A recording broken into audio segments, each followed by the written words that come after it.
What's going on, guys? This is Don from Curb Appeal Pros. I wanted to show you how you can professionally terminate your own hoses without going to a hydraulic shop or your hose supplier. So I got a couple clamps faced out here, and I kind of wanted to talk about them. So this one here is your typical fitting. So basically, how this works is, you're going to put it over your hose like this, and then you would just get, a nut driver or a flathead, and you could tighten it up, and you're good to go. The problem with these is, one, they're really cheap, so that's nice, and they're easy to change and take on and off. But you can see all these grooves here in this fitting. The problem with this is when you have a rubber hose and your hose is going through here and you tighten it down, eventually that hose is going to start coming through these grooves because it's tearing up your hose. So it's putting unnecessary wear and tear on your hose. And it can cause leaks and things like that. And I don't know, I just don't like them. And especially, we use these for a while. So we use 3/4 inch and 5/8 inch chem hose. So for example, you would have hose barb going to it and then a 3/4 inch ball valve. So what happens is your hose barb will eventually loosen on this fitting and it will start leaking chem. It can cause chemical burns or just really a pain in the ass. So, and all you have to do is retighten it. If you use these fittings, you don't have that issue, and I'm going to demonstrate how you can do it. I'll tell you where you can get the parts, and if you have questions, shoot us an email or text or give us a call, and I'll kind of walk you through it. Here's an example. This here is a 1-inch crush-proof hose, okay, and it's a 1-inch banjo cam lock. And you can see on here that I have these fittings on here. This one was a test one. It's not anything. And I kind of did it for demonstration purposes. I tried to pull it off. That's why you can see the hose doesn't go, directly up like it should. Here's the thing is, when you're using these fittings, you get a good seal tight fit, but you cannot remove it. So once it's on there, it's on there. You can't cut this off with tin snips or shears. It's really hard to. So just know, once it's on there, it's on there. So if your cam lock fails, basically cut it off and get yourself a new one. So this here is our machine, and this is how you can professionally terminate any size hose up to, I think, 2.5 inches. So you can do chem hose, you can do anything you want. And you're going to do it with these fittings right here. So this is the tool. So basically, I'm going to do a couple demonstrations on how it works. It's really easy.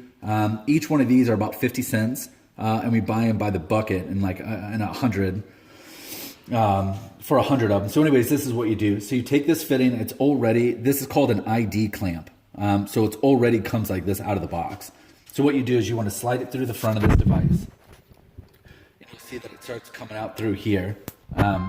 Once it comes out, you want to take this and you're going to lift up this black lever and you're going to slide it forward, and all that's going to do, sorry, I gotta loosen this up here first. All this does is clip on to that little tag. So this device here is just crimping it like this. That's all it's doing, all right? So now you're ready to start working. So you would take your hose. Now, obviously, you would have a fitting like this in here. I'm not going to waste a fitting, so I'm just going to kind of show you on this test piece.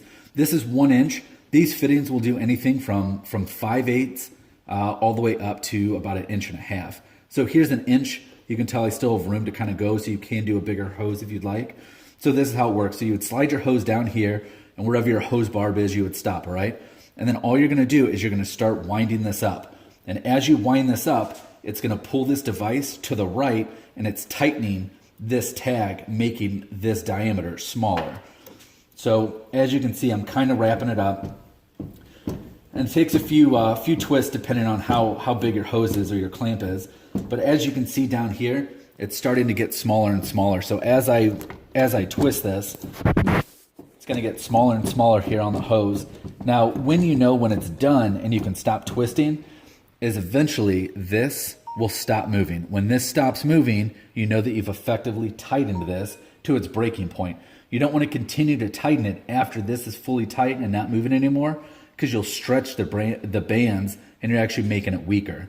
So for this one here, if you kind of hover over, I'm just doing this so I can see, but I can see that this is not pulling away anymore. So right now, we're at its full strength. So all you want to do is you want to back up this about 1.5 turns, all right?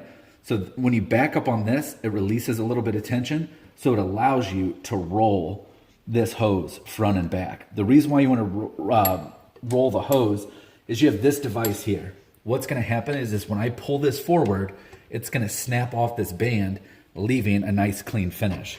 So what you do is after you get your tensile strength or your strength on here, you're going to loosen it up, and then you're going to turn it, all the way till it goes forward. So you can kind of test fit it and slowly go. So I can see this is going to hit the clamp. So what you want to do is you want to come back and you want to give it one quick break, like so. And it breaks off that band, and you can see, it leaves you nice, clean fittings on all of your hoses. And then basically this is all that's left out of that band is the part that you pulled.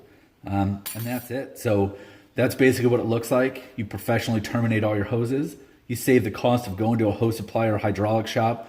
Like I said, these are great in a bind if you have to, but this is really the best way to do it. And once these are on, that hose barb will not slip off. It'll take an act of God. I tried to pull this off with all of my might, and I still can't get it loose. And that's why it's just sitting there. So once they're on there, they're on there. But it's a really safe, good way. So if you're not changing your fittings a lot, it's really the best way to go. So this tool here cost about $120 or so. And then I got 100 of these bands, and these were about $100 as well. Maybe a little bit cheaper depending on where we got them on sale. And there's several different types of these tools and different type clamps. These are what you want. They make some that are a punch, and what makes it tight is it's literally getting like a center punch, and it's punching a dimple into it. That way this band can't go left to right. But when you put that on like a plastic hose barb, you're probably going to break it. It's really not the best way. These ID clamps are rated for water or for chemical transfer, things like that. So these are really the best when you're transferring fluids. So these do not work for hydraulic fittings. They do work though for, garden hoses, chem lines, things like that. So anyways, guys, I hope you enjoyed the video.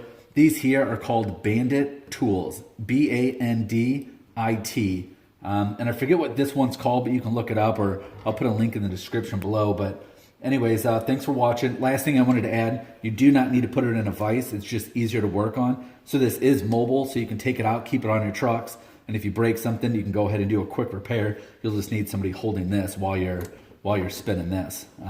So basically, guys, thanks for watching. If you have questions, let us know, and we'll talk to you later. Thanks.